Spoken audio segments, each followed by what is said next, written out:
question. What could humans possibly do that would get us permanently banned from every psychological treatment facility in the known galaxy? Murder? No. War crimes? Nope. Genocide? The Krell do that every Tuesday, and they're still allowed in. The answer is so much worse. We talked to therapists. Rule 348 of the Galactic Medical Accord states, human patients are hereby prohibited from accessing pan-species psychological services. Human trauma patterns demonstrate Class 5 mimetic hazard properties. Integration with non-human therapy groups has resulted in catastrophic philosophical contamination across 47 species. Human psychological resilience mechanisms are to be treated as cognitive warfare. Let me say that again. The galaxy classified human coping mechanisms as weapons. And today, I'm going to tell you about the therapy session that got humanity blacklisted from mental health care across 10,000 worlds. Because what happened in group therapy session 1847b didn't just violate medical ethics, it destroyed the galactic understanding of sanity itself. The year is 2356. Humanity's been in the Galactic Union for 9 years, and we're still trying to prove we're not the universe's problem child. The Galactic Psychological Institute, think of it as the galaxy's premier mental health organization. They decide to run an experiment, a pilot program. Interspecies group therapy for trauma survivors. The idea was beautiful, right? Different species, different perspectives, collective healing. Very kumbaya, very progressive. They selected 6 participants. Subject 1, Talara, a Vish empath from Rigel 7. Her entire colony was wiped out by a solar flare. She was the only survivor. For her species, who share emotions telepathically, being alone was like losing her senses. She'd been in treatment for 16 years. Subject 2, Krindax, a Zelvian warrior caste.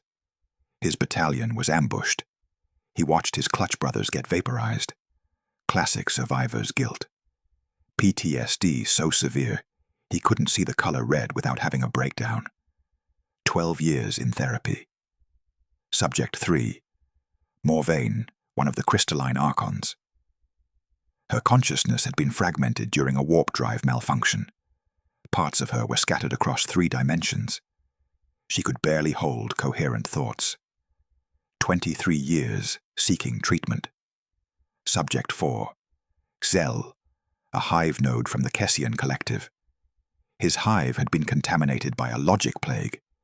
He had to personally euthanize 40,000 drones, his own extended consciousness. He'd been catatonic for 8 years. Subject 5, Dr. Yithala, a Kren psychologist and the group's facilitator. A being of pure logic, no emotions, perfect objectivity. She'd successfully treated thousands of patients across hundreds of species. And Subject 6, Captain Sarah Reeves, human, ex-military, sole survivor of the Goliath Station massacre, where 3,000 humans were killed when their habitat was breached by raiders. She'd been in therapy for 6 months. 6 months. Remember that number. The first session started normally. Dr. Yithala explained the ground rules. Safe space, no judgment, share only what you're comfortable sharing. Talara went first. She described the emptiness, the silence where her colony's emotions used to be. How she could still feel phantom echoes of her people. How she woke up every morning, reaching for connections that weren't there anymore. Everyone nodded. Supportive. Understood. Krindax went next, talked about the nightmares. How he saw his clutch brothers in every reflection. How he couldn't hold a weapon anymore without his hands shaking. How he felt like a coward for surviving. More understanding nods, shared trauma recognition. Then it was Sarah's turn. She sat there for maybe 30 seconds. Just quiet. Then she said, "Yeah, I have nightmares too. Every night I see my crew getting pulled into space, hear them screaming on the comms. I was in the command center when the hull breached. I watched 3,000 people die in 40 seconds. The room went silent. I couldn't save them, couldn't do anything, just watched them die. So now I run. The group looked confused. Dr. Yithala asked what she meant. Sarah explained. Every morning, 500 hours, I run 10 kilometers. Rain, shine, doesn't matter. I run until my legs are screaming, until I can't breathe, until the only thing I can think about is putting one foot in front of the other. Then I take a cold shower, make breakfast, go to work, do my job, come home, eat dinner, sleep, wake up, run again. Krindax asked, "Does it make the nightmares stop?" Sarah laughed, actually laughed. "No, the nightmares never stop. But running gives me something I can control." Dr. Yithala asked the clinical question. "And this, running, it helps you process the trauma?" Sarah looked at her like she'd asked if water was wet. "Process it? Doc, I'm not trying to process it. I'm trying to survive it. There's a difference." That's when Talara asked the question that changed everything. "How long have you been doing this? The running, the routine?" 6 months, Sarah said. "Since it happened." Talara made a sound like breaking crystal. "Only 6 months? But you seem so functional." Sarah shrugged. "Yeah, well, the universe doesn't stop because you're broken. So you learn to be broken and functional at the same time." The room went dead silent, because every other being in that room had been in therapy for years, decades, and none of them could work. None of them could function.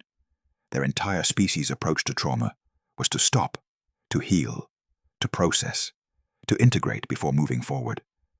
But here was this human, 6 months out from watching 3,000 people die, and she was just going to work every day, while still shattered inside. Over the next 8 sessions, something started happening. Sarah kept showing up, kept talking, but she never talked about healing.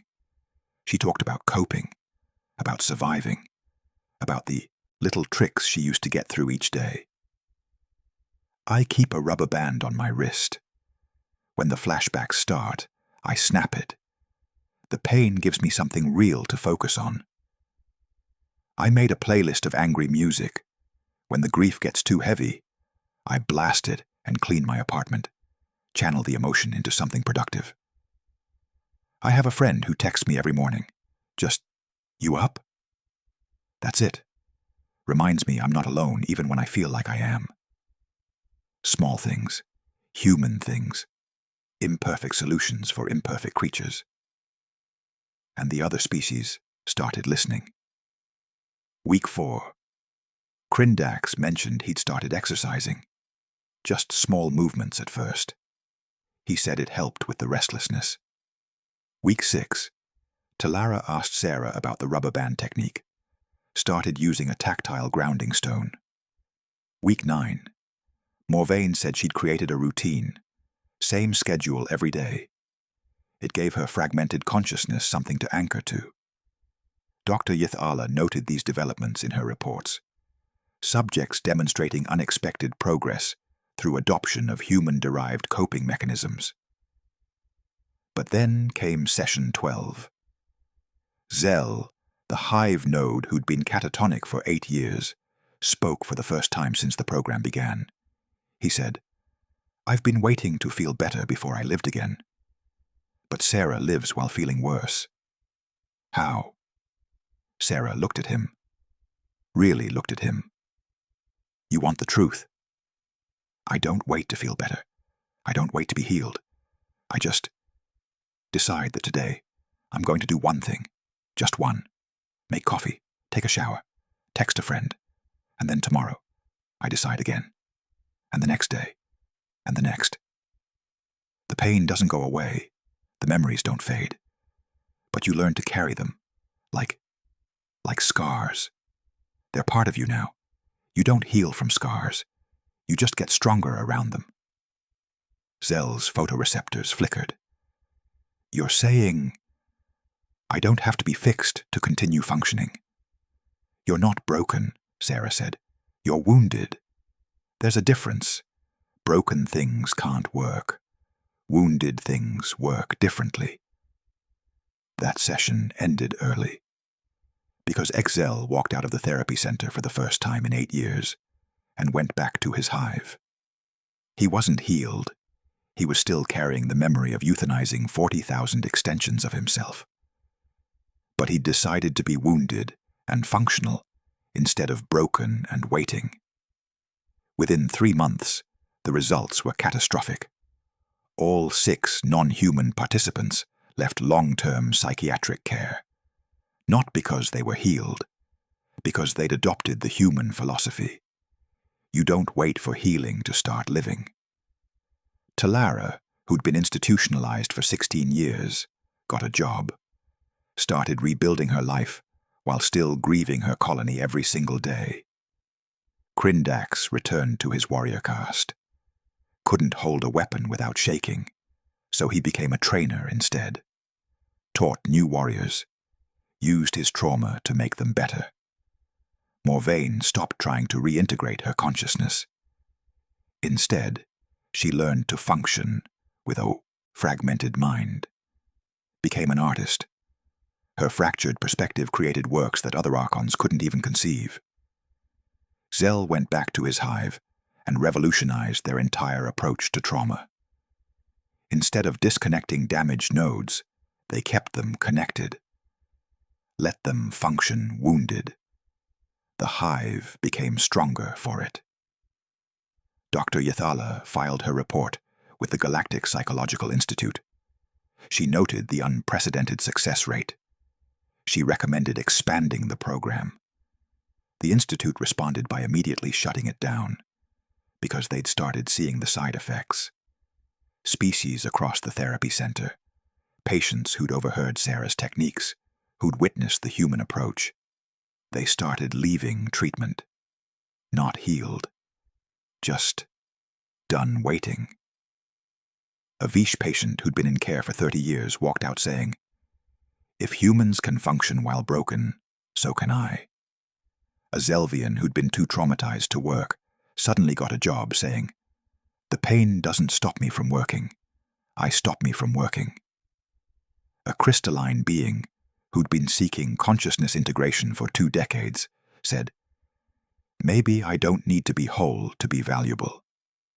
The Galactic Psychological Institute realized what was happening. Human trauma response wasn't just different, it was contagious. See, every other species in the galaxy approaches trauma the same way. Stop, heal, integrate, process. Only then resume normal function. It's civilized, it's logical, it's compassionate. But it also means that trauma takes you out of action for years, decades, sometimes permanently. Humans don't work that way.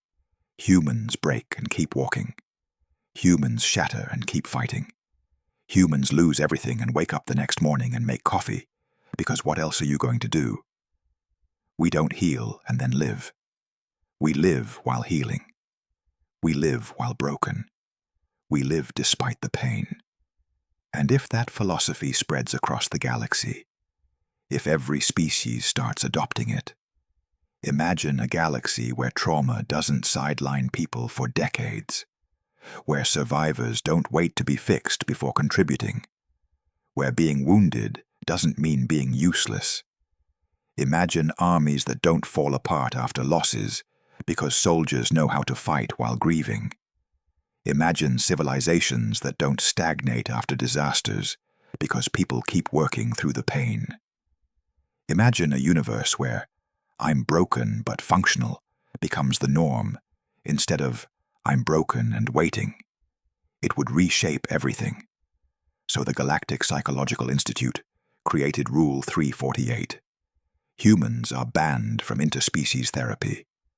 Our coping mechanisms are classified as mimetic hazards. our trauma response is too dangerous to expose other species to. Because we don't heal correctly. We don't take time to process properly. We don't wait for the pain to stop before we start living again. We just carry it, like ammunition, like armor, like scars that prove we survived. The official report called it weaponized resilience. They said human psychological patterns could destabilize established therapeutic frameworks across multiple species. Translation: we taught the galaxy that you don't have to be healed to be whole, and that terrified them. Here's what they don't tell you in therapy textbooks. Sarah Reeves still has nightmares. Every night. Still sees her crew dying. Still wakes up gasping. But she also got promoted, started dating again, adopted a dog, learned to paint, lives a full, rich, complicated life. Not because she healed from the trauma, because she learned to build a life around it. Talara still feels the phantom echoes of her dead colony. Every single day. But she started a support network for other soul survivors. Uses her pain to help others carry theirs. Krindax still can't hold a weapon without shaking. But he's trained 400 warriors who've gone on to protect thousands of lives. Morvain still has a fractured consciousness. But her art has been experienced by billions. Xel still carries the memory of 40,000 deaths. But his hive is thriving, because they learned that wounded doesn't mean worthless.